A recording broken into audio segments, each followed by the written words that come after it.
So if you've been watching my channel for a long time, you might remember the series of fighters that were called the Strikebreakers. And the first one, or at least one of the first ones, was the Strikebreaker 21, and this is a recreation of the Strikebreaker 21 in KSP 1.9.1. I've added intakes here on the front. Just these adjustable ramps are good enough. Of course, back when this was first created, you didn't need intakes at all. We're using engine nacelles and a couple of circular intakes here at the back as well, so it does have additional intake air available to it. We have a nice little selection of anhedral and dihedral not stabilizers, but you know, the canards on the front and the well, they call them winglets, and then of course tail fins for the top of the tail section for our yaw control. I believe those are just yaw control. Yes, they are. And as you can see, dual engine, as you might expect. Gonna go ahead and fire her back up, disengage the brakes, give us a little boost of throttle so we can get moving.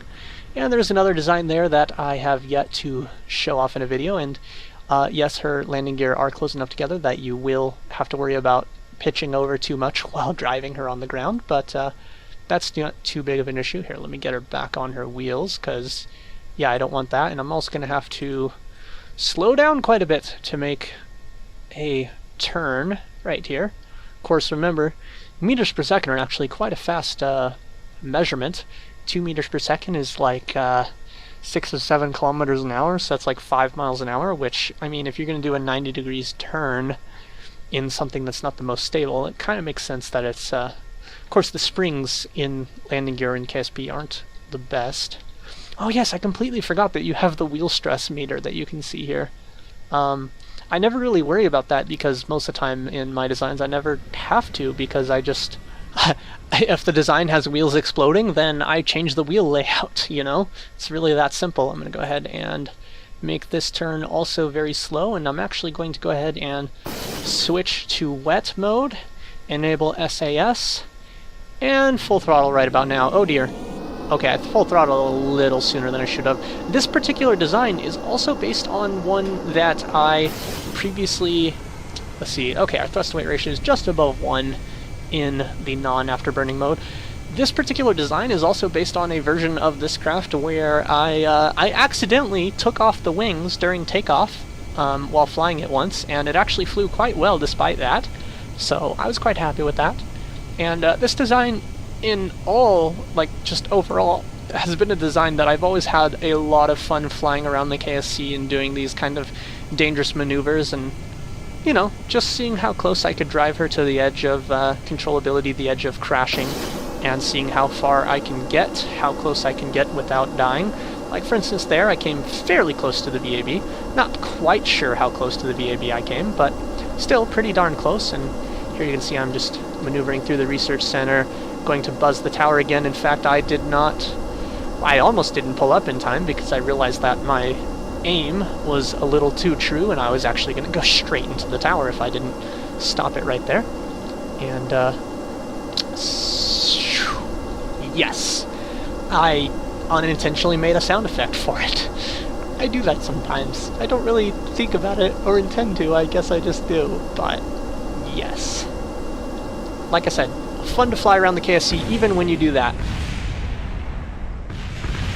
And again, I wish there was a action group for ejecting, because, you know, for EVing a Kerbal, because that was totally survivable if I could have just yanked the Kerbal out of the cockpit, because I would have yanked them, hit the P for parachute, they would have immediately slowed down enough to survive the impact with the roof, whereas the cockpit, as you can see, hit at 57 meters per second, which is just a little too fast.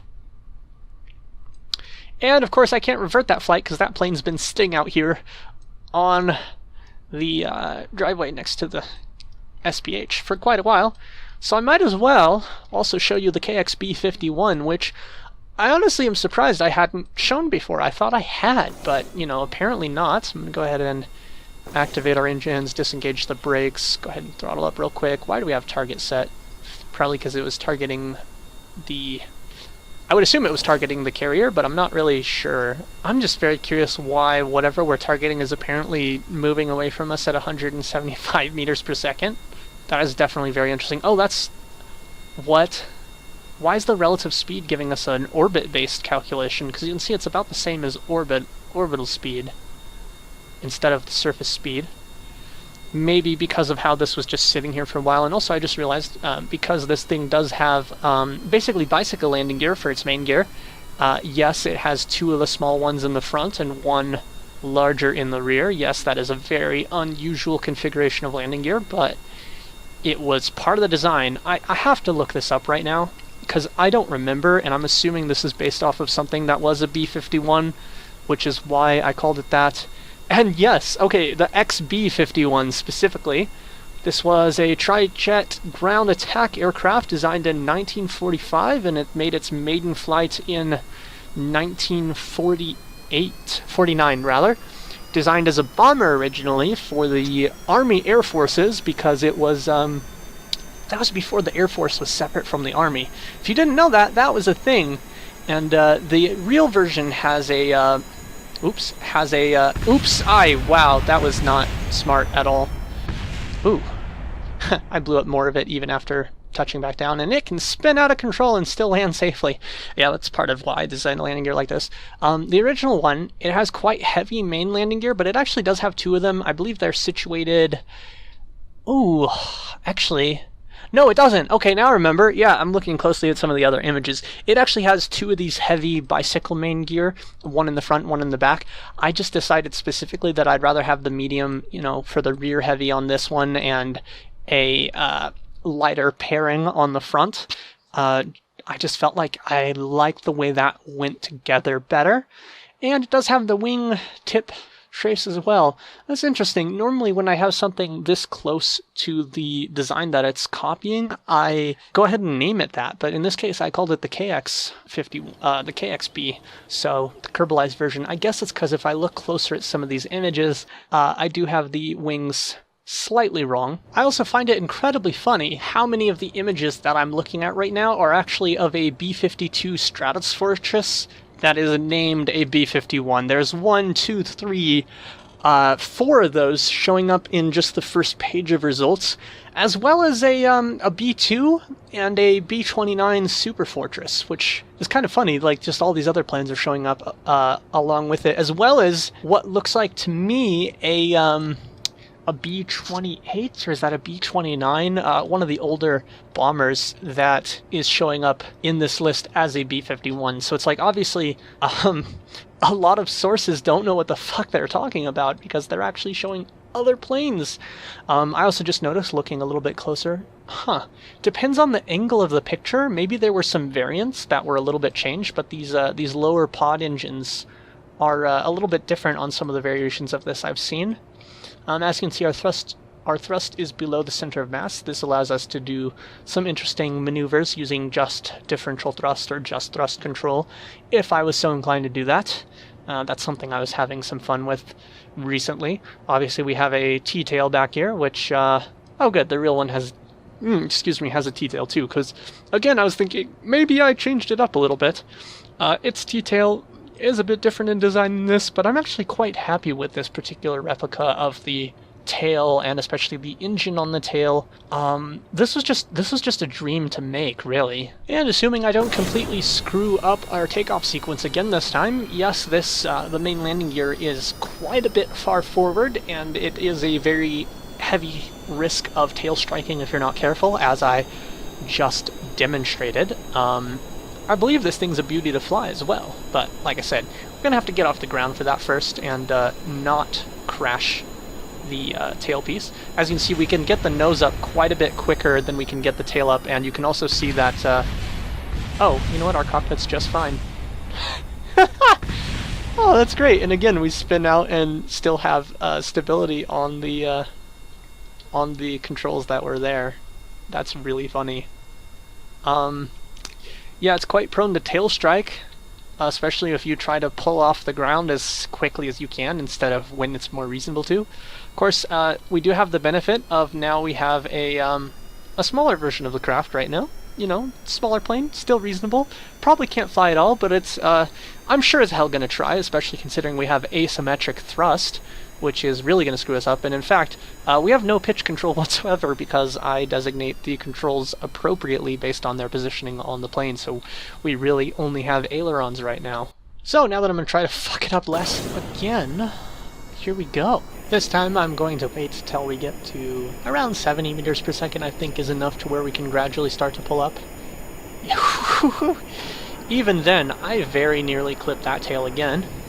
But like I said, if I remember correctly, once we're in the air, she's quite fun to fly actually. Our thrust-to-weight ratio is quite disappointingly less than half of the vehicle's weight, so obviously we're going to nearly crash and die from doing that very early, very dangerous maneuver, and of course the ground is flickering out in anger at us for doing this, but as you can see, I can pull out of it fairly easily, and I'm trying to basically not show the ground so much because of the angry flickering, which is not so fun.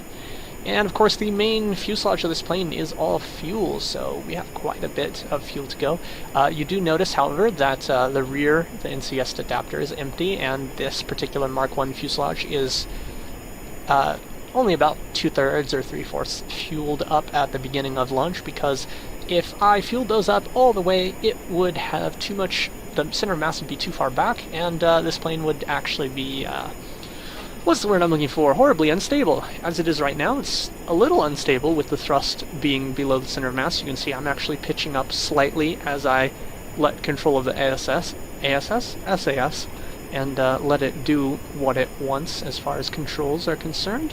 See, it's pitching up ever so slightly, which is convenient considering I'm trying to not crash into the ocean and die horribly.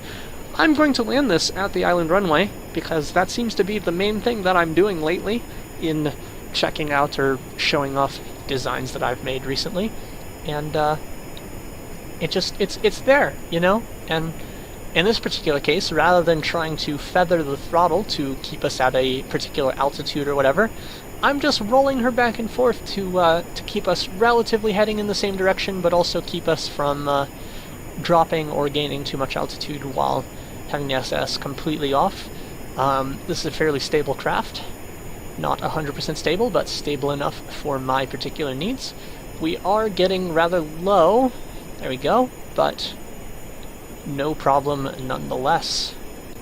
And let's just do a frickin' double aileron roll, because that's safe, right? Especially when it starts reacting rather unsympathetically to the idea. And you can see that our cruise speed, even with doing all these dumb maneuvers, is pretty high for this low of an altitude.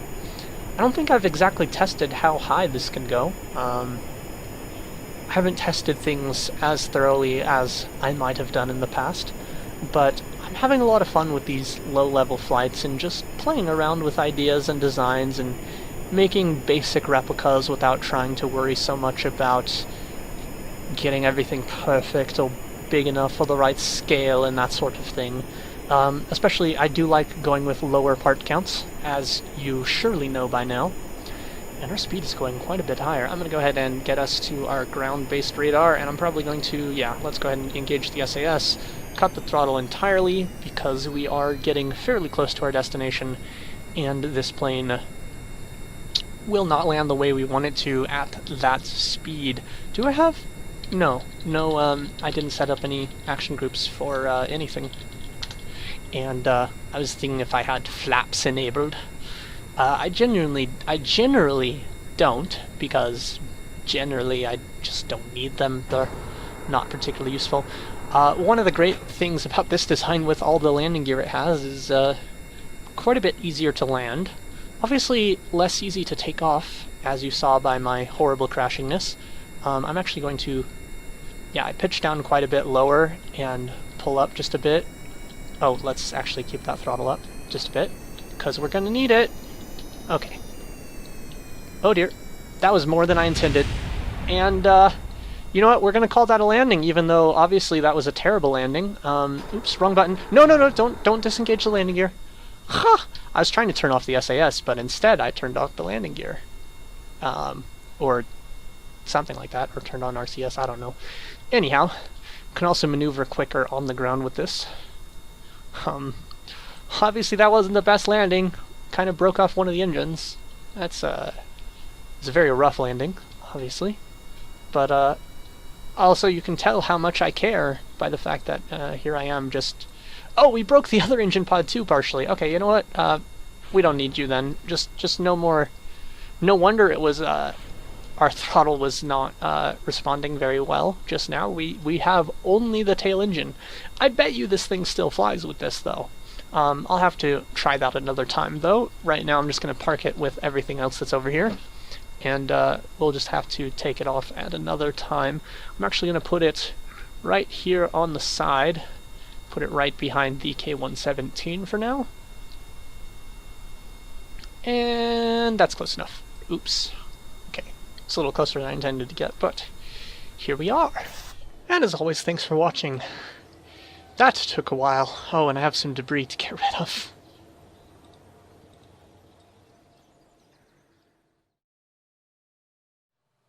So I was working on a replica of an old space shuttle design, you know, an early concept. And, yeah. Oh, fuck it, full throttle. That's how to die instantly. Hold on, let's just... chaos supreme. Oh look, successful launch. Part of it went into the air. Bam. Alright, what was the last part destroyed? We can see what fuel... Yeah, some Mark II, the short fuselages flew successfully, so that means it's a totally successful flight in its entirety. Yes. This is the silly design. Oh, it's so bad in so many ways. Never do this. This is bad. Do you want a crap file? I'll fucking give it to you.